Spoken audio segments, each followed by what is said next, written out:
अब देखते हैं लियो यानी कि सिंह राशि वालों के लिए कैसी अपॉर्चुनिटी आ रही है लाइफ में।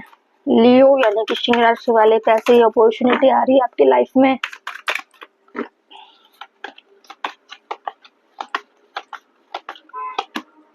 क्लोज्ड डोर अपॉर्चुनिटी आएगी, जब तक आप पुरानी चीजों को खत्म नहीं करेंगे तब तक नहीं आएगी। आपको ऐसा लग रहा है इस वक्त आप पुरानी पेंडिंग चीजों को क्लोज करने की कोशिश कर रहे हो या बुरी चीजों को आप अपनी लाइफ से कट ऑफ कर रहे हो ताकि एक नए चीजों की वेलकम की जा सके। इंडिपेंडेंस में हो, ठीक है, हो सकता है कि किसी भी चीज से आप स्टक थे, अब इंडिपेंडेंस में जीना चाहते हो, वो ऐसी चीजों को हटाना चाह रहे हो अपनी लाइफ से जो आपको स्वतंत्र फ्रीडम ना देती हो। ठीक है, अब आप चाह रहे हो कि मुझे फ्रीडम चाहिए तभी मेरे लाइफ में अपॉर्चुनिटी आ सकती है, जब मैं लोगों से घुलूंगा मिलूंगी या लोगों के साथ कन्वर्सेशन करती हूँ या सोशल इमेज बनती हूँ या बनता हूँ, लोगों से इंटरेक्ट हो जितना हो सोशल मीडिया से ही होते होंगे, लेकिन आप अपने आप को बिल्कुल फ्रीडम में छोड़ रहे हो।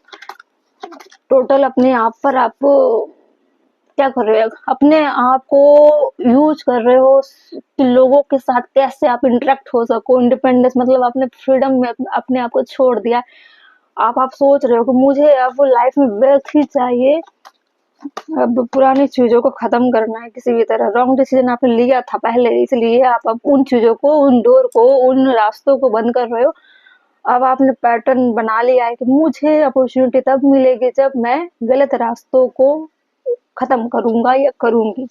ठीक है, अब आप निकल पड़े हो फ्रीडम की तरफ, इंडिपेंडेंस की तरफ और अपने वेल्थ की तरफ, और वेल्थ अब आ रही है आपकी लाइफ में। ठीक है, सही समय पर आपने सही डिसीजन लिया है जिसकी वजह से ये अपॉर्चुनिटी आ रही। देखो, अपॉर्चुनिटी की रीडिंग में अपॉर्चुनिटी की कार्ड आ रही है। जब आपने सही डिसीजन लिया, अपने इंट्यूशन का आपने इतनी अच्छे से फॉलो किया है जिसकी वजह से आप अपॉर्चुनिटी गेन कर सकते हो, उनको रिसीव कर सकते हो।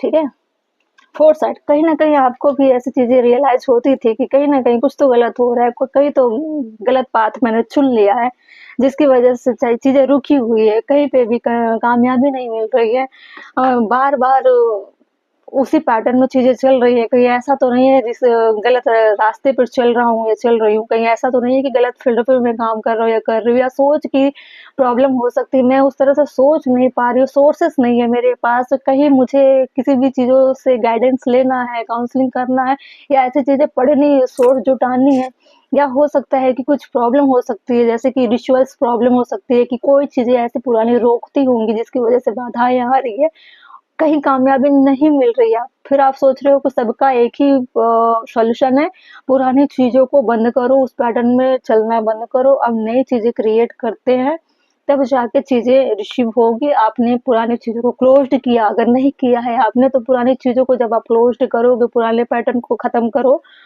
अब नए सिरे से नई चीजें क्रिएट करो, नई चीजों की तरफ ध्यान दो, अपॉर्चुनिटी आपकी लाइफ में आएगी क्योंकि आपको इस वक्त वेल्थ की जरूरत है, फ्रीडम की जरूरत है। जब आप फ्री रहोगे, माइंड में किसी भी तरह की टॉक्सिसिटी, किसी तरह की मेंटल प्रेशर नहीं होगा, तभी आप स्वतंत्र रूप से नई चीजों को क्रिएट कर सकते हो, तभी आप वेल्थ बना सकते हो। सबसे पहले खुद को आप फ्री करिए। ठीक है, फ्री माइंड एक फ्री आइडियाज को भी क्रिएट करता है, ऐसी चीजों को जो रन कर जाती है लाइफ में। आप ऐसी चीजें कर रहे हो, आपको इस तरह से इंट्यूशन में चीजें आ रही है कि मुझे कुछ तो खत्म करना है, कुछ तो गलत हो रहा है, कुछ तो रॉन्ग हो रहा है, या मेरा रास्ता या मेरी सोच ऐसी, या मैं कुछ लोगों के बहकावे में आके गलत चीजों पे चल रहा हूँ, गलत रास्तों पर चल रहा हूँ या चल रही हूँ, उसको आपको खत्म करना है। फ्लेक्सिबिलिटी, थोड़ा सा आपको खुलना है, थोड़े से आप फ्लेक्सिबल होंगे तभी चीजें आएगी। ठीक है, हर बार आपको स्टक होकर नहीं चलना, हर बार आपको गलत डिसीजन नहीं लेना है। जरूरी नहीं है कि हर एरिया पे हर चीजों के बारे में आप दूसरों से डिसीजन लो, खुद के अंदर भी इतनी ज्यादा विजडम लेकर आना है आपको ताकि आप अपने विजडम का इस्तेमाल करो। किसी के दबाव में, किसी के इशारे पर पोपट बनकर चलना भी सही नहीं होता है, क्योंकि आपके राज, आपकी प्राइवेसी सामने वाले को पता चल जाती है। कल को आप कामयाब होते हो फिर वो आपके क्या बन जाते हैं, दुश्मन बन जाते हैं। फिर आपकी कामयाबी को रोकने वाले सबसे बड़े दुश्मन के तौर पर वही निकलते हैं जिसको आप अपनी निजी व्यक्तिगत चीज़ों को शेयर करते हो, ठीक है? ऐसी चीज़ें नहीं करनी है।